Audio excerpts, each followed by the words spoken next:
And now we discuss the topic scientific management principle and technique.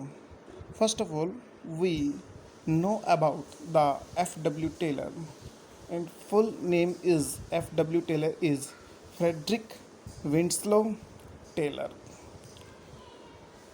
जिसका पूरा नाम था वो फ्रेडरिक विंस्लो टेलर था। इसका जो जन्म है वो 20 मार्च 1856 में हुआ और इसकी जो डेथ है वो 21 मार्च 1915 को इसकी डेथ हुई। वो इसका जो जन्म था वो अमेरिका के अंदर हुआ। अमेरिका के अंदर ये एक मैकेनिकल इंजीनियर था। जो इसने शुरुआत की थी वो एक अप्रीहेंसिव इंजीनियर की मैकेनिकल इंजीनियर की पोस्ट पर इसने अपनी शुरुआत की थी। इन 1878 ही जॉइंड मिडवेल स्टील कंपनी। इसने एक मिडवेल स्टील कंपनी ज्वाइन की। यूएसए में ही एक एज ए लेबरर वहाँ पर काम करता था और due to his hard work, अपनी मेहनत के कारण और फुल डेडिकेशन, मीन्स ये पूरा का पूरा अपने आप को उस काम में डिवोट कर देता था। He rose the position of a chief engineer, और ये चीफ इंजीनियर की पोजीशन पर ही पहुंच गया बहुत ही कम समय के अंदर। मीन्स वो एक सिंपल लेबर से चीफ इंजीनियर उसी कंपनी के अंदर बना। जो बात करते हैं इसके कंट्रीब्यूशन की कि क्या इसका कंट्रीब्यूशन रहा F.W. टेलर का। जो F.W. टेलर है उसकी 2 बुक्स बेसिकली उसने पब्लिश की। एक शॉप मैनेजमेंट के नाम से पब्लिश की, दूसरी थी इसकी book principal of scientific management, जो कि काफ़ी पॉपुलर हुई। जो फर्स्ट बुक थी शॉप मैनेजमेंट वो 1903 के अंदर 1903 में इसने पब्लिश की थी, और जो साइंटिफिक प्रिंसिपल ऑफ मैनेजमेंट है ये 1911 के अंदर इसकी बुक्स पब्लिश हुई। और इसकी कंट्रीब्यूशन की वजह से ही इसे फादर ऑफ साइंटिफिक मैनेजमेंट कहा जाता है।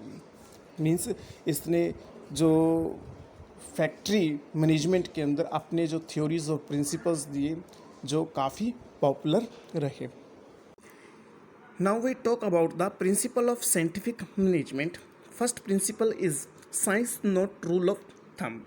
अकॉर्डिंग टू दिस प्रिंसिपल,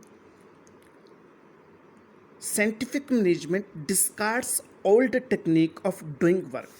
पुरानी टेक्निक को छोड़ देना, जो हम कर रहे थे पुरानी टेक्निक्स, उनकी जगह पर हमें क्या करना है, एक न्यू टेक्निक्स को अडोप्ट करना है जिससे काम हमारा सिंपल हो जाए, ईजियर हो जाए या क्विकली, जिसको हम काम जल्दी से कर सकें। इसकी प्रॉपर डेफिनेशन ले रहे हैं। Principle of scientific management discards the old technique of doing work, rather we should be constantly experimenting to develop. हमें लगातार नई नई टेक्निक्स को डेवलप करना चाहिए, which makes the works much simpler, जिससे काम क्या हो जाए, सिंपल हो जाए, आसान हो जाए, ईजियर, उसको आसानी से किया जा सके, और क्विकली मीन्स उसको बहुत ही जल्दी हम काम को कर सकें। This method can be developed through study and analysis. ये जो मेथड्स हैं, हम जो नए नए मेथड्स और जिनको हम एक्सपेरिमेंट करते हैं नए नए मेथड्स की, वो स्टडी और एनालिसिस के ऊपर बेस्ड होती हैं। मीन्स हम उनको जो इसके अंदर जो स्टेप्स इन्वॉल्व करेंगे वो ये रहेंगे। इन्वेस्टिगेशन ऑफ ट्रेडिशनल मेथड्स, पुराने जो मेथड्स हैं उनको हम अच्छे से इन्वेस्टिगेट करेंगे कि उनके अंदर क्या कमियां रह गई हैं, वो हम ढूंढेंगे उनको और किस तरह से बेटर किया जा सकता है। मीन्स बिल्कुल पुराने मेथड्स को, ट्रेडिशनल्स अप्रोच को हम अच्छे से स्टडी करेंगे। Through work study unify the best practices, हम ये ढूंढने की कोशिश करेंगे कि काम को और कैसे अच्छे तरीके से किया जा सकता है। डेवलपिंग ए स्टैंडर्ड मेथड, फिर उसके बाद एक हम मेथड्स, स्टैंडर्ड मेथड है उसको डेवलप करते हैं। मीन्स जो पुराने मेथड है, ट्रेडिशनल मेथड, उनके अंदर जो कमियां रह गई हैं उनको हम ढूंढते हैं कि उनके अंदर क्या कमी रह गई है। वो ढूंढने के बाद फिर हम एक नए मेथड्स को डेवलप करते हैं। Selecting one best methods, for activities can result in saving time, efforts, money and resource. ऐसे हम नए टेक्निक्स को, नए मेथड्स को जन्म देंगे जिससे जो हम काम कर रहे हैं उसमें हमारी बचत हो, टाइम की कम से कम मेहनत करनी पड़े, समय कम लगे, मनी कम लगे और रिसोर्सेज जो हम लगा रहे हैं वो कम लगे। And second principle is harmony not discord. According to this principle there should be complete harmony. Complete harmony का मतलब यहाँ पर क्या है कि मधुर संबंध होने चाहिए and proper understanding between management and workers.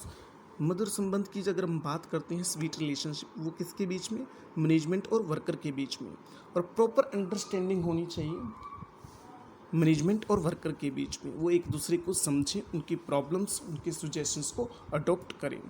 They should work together for organisation work. दोनों को ऑर्गेनाइजेशंस गोल्स को अचीव करने के लिए काम करना है। Taylor stress on mental revolution. जो टेलर है उसने किस पर जोर डाला है, मेंटल रिवोल्यूशंस, मानसिक क्रांति इसको हम कहते हैं, उस पर जोर डाला है। It means that management should share the gain with workers. जो प्रॉफिट होगा, गेन होता है ऑर्गेनाइजेशन के अंदर, उसको वो वर्कर्स के साथ शेयर करेंगे। एंड वर्कर्स, तो वर्कर्स का भी फिर कुछ रिस्पॉन्सिबिलिटी है। Worker should work hard.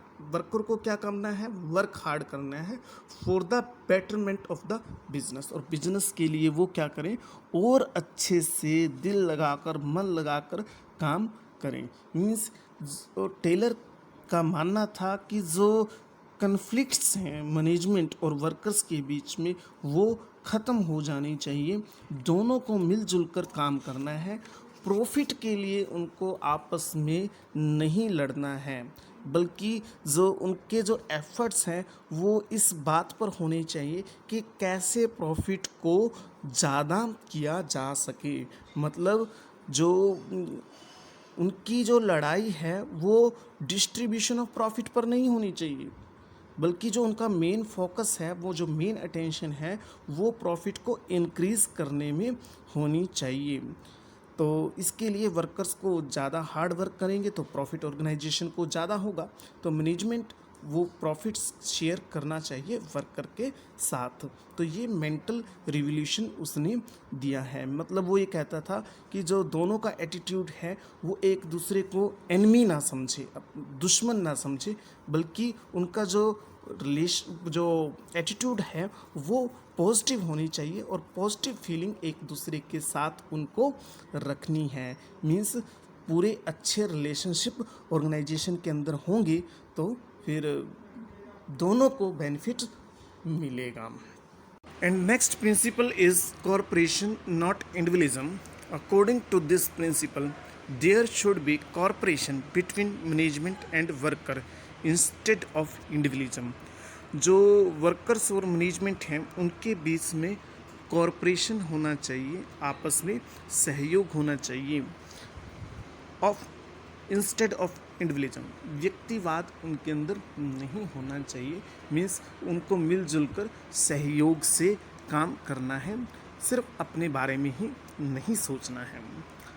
ये जो कॉरपोरेशन नॉट इंडिविजुअलिज्म प्रिंसिपल है, ये एक्सटेंशन प्रिंसिपल है हार्मोनी नॉट डिस्कॉर्ड। जो हमने ये सेकंड प्रिंसिपल किया था, इसी प्रिंसिपल का ये क्या है, थर्ड प्रिंसिपल, इसका एक्सटेंशन है।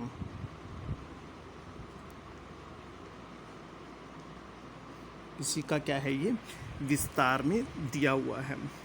इस प्रिंसिपल के अंदर competition should be replaced by corporation. जो हमें कंपटीशन है उसकी जगह पर कॉरपोरेशंस रिप्लेस करना है। मतलब आपस में वर्कर्स को और मैनेजमेंट को कंपटीशन नहीं करना है, बल्कि एक दूसरे का सहयोग करना है। Manager and worker should jointly determine standards. Manager और वर्कर दोनों को मिलकर जॉइंटली डिटरमाइन स्टैंडर्ड, मिलकर स्टैंडर्ड्स डिटरमाइन करने हैं। मीन्स कोई भी अगर उनको इम्पोर्टेंट डिसीजंस लेना है तो उस इम्पोर्टेंट डिसीजन लेने से पहले मैनेजमेंट को वर्कर्स को कॉन्फिडेंस में लेना है। तो ऐसा करने से जो वर्कर्स हैं वो स्ट्राइक्स अवॉइड करते हैं और अनरीजनेबल डिमांड्स भी नहीं करते। इसके साथ आगे इसमें है दिस इंक्रीज इन्वॉल्वमेंट्स, उससे जो वर्कर्स की है वो इन्वॉल्वमेंट्स बढ़ती है। This increase in turn increase responsibility, उससे रिस्पॉन्सिबिलिटी जो एम्प्लॉय की है वो ऑर्गेनाइजेशन में वो इंक्रीज होती है। Encourage constructive suggestions by employee through proper rewards, अगर एम्प्लॉय अच्छे सुजेशंस देता है तो कंस्ट्रक्टिव सुजेशंस देता है तो उनको प्रॉपर रिवार्ड मिलना चाहिए। उसके साथ पैटर्नलिस्टिक स्टाइल्स ऑफ मैनेजमेंट, यहाँ पर ये पैतृक बोला जाता है इसको हिंदी में, जो इसका स्टाइल ऑफ मैनेजमेंट है इसमें ये होता है take care of needs of employ, मतलब ये पिता की भांति है। इसमें मैनेजमेंट को एक अपने फादर का रोल प्ले करना है और अपने एम्प्लॉयज़ की जो नीड्स हैं उनकी पूरी इस तरह से टेक केयर करनी है। ऐसा करने से जो ऑर्गेनाइजेशन की है वो गुडविल बढ़ जाती है और साथ में जो कम्युनिकेशन सिस्टम है वो ज़्यादा बढ़ता है और जो वर्कर्स की एफिशिएंसी है उनकी इन्वॉल्वमेंट होने से वो भी इम्प्रूव होती है। And next principle is development of workers to their greatest efficiency and prosperities. हमें वर्कर्स का डेवलपमेंट, उनका विकास करना है उनकी दक्षता और समृद्धि के लिए। मीन्स दक्षता का मतलब यहाँ पर एफिशिएंसी और प्रोस्पेरिटी, समृद्धि के लिए हमें उनका विकास कर रहे हैं। According to this principle industrial efficiency depends on efficiency of workers. जो इंडस्ट्रियल एफिशिएंसी है वो किस पर डिपेंड करती है? वर्कर्स की एफिशिएंसी के ऊपर डिपेंड करती है। मींस जो हमारे पास एम्प्लॉयज़ हैं वो इफ़िशिएंट एम्प्लॉय होने चाहिए। मींस उनके अंदर पर्सनल कॉम्पिटेंसीज, जो निपुणताएं हैं वो एक निपुण एम्प्लॉय हमारे पास होना चाहिए। Scientific management insist on development of workers. जो साइंटिफिक मैनेजमेंट है वो इस बात पर जोर डालता है कि हमें वर्कर्स की डेवलपमेंट करनी है। और जो वर्कर्स की डेवलपमेंट है वो कैसे होती है? Follow A scientific system of selection. अगर हम क्या करते हैं, साइंटिफिक सिस्टम फॉलो करते हैं तो तब हमारे पास जो एम्प्लॉय है वो इफ़िशिएंट एम्प्लॉयज़ हम चूज़ करेंगे। साथ में जो इफ़िशिएंट एम्प्लॉय जो हमने चूज़ किए हैं, कैपेबल एम्प्लॉय जो चूज़ किए हैं, उनको जो जॉब है वो उनकी नीड्स जैसे physical capabilities, mental and intellectual capabilities के अकॉर्डिंग हमें उनको देनी है। शारीरिक उनकी मानसिक और उनकी बौद्धिक जो योग्यताएं हैं उनके आधार पर हमें उनको जॉब असाइन करनी है। ऐसा करने से जो एफिशिएंसी है वो ज़्यादा आएगी वर्कर्स की, वो ज़्यादा अपनी क्षमता से काम करेंगे और हम जो एफिशिएंसी है एम्प्लॉयज़ की वो थ्रू साइंटिफिक ट्रेनिंग के भी हम एम्प्लॉयज़ को ट्रेन कर सकते हैं। मीन्स हम साइंटिफिक ट्रेनिंग उनको प्रोवाइड कराएंगे जिससे उनकी एफिशिएंसी और प्रोस्पेरिटी इम्प्रूव होगी, जिससे कंपनी और वर्कर्स दोनों को बेनिफिट मिलेगा। And next topic is meaning of scientific management. Scientific management refer to discarding the traditional approach to management. Management के अंदर से पुरानी टेक्निक्स को हटा देना and adopting newer and more scientific approach in their place.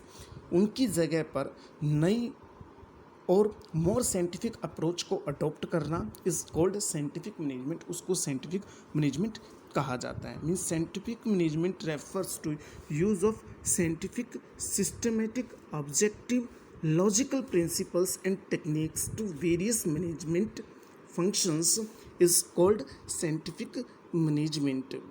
It stresses that there is always one best way of doing a work. किसी काम को करने का एक बेस्ट और चीपेस्ट वे होता है, उस वे से उस काम को किया जा सकता है.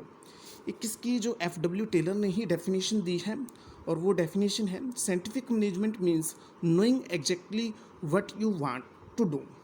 यह देखना कि एग्जैक्टली आप क्या काम करना चाहते हो, and seeing that they do it. जो एम्प्लॉय है क्या वो उसी तरीके से उस काम को कर रहे हैं in best and cheapest way, बहुत ही अच्छे तरीके से और चीपेस्ट वे, कम लागत के अंदर उस काम को वो पूरा कर रहे हैं या नहीं कर रहे हैं, इस चीज़ को वो देखना चाहता था.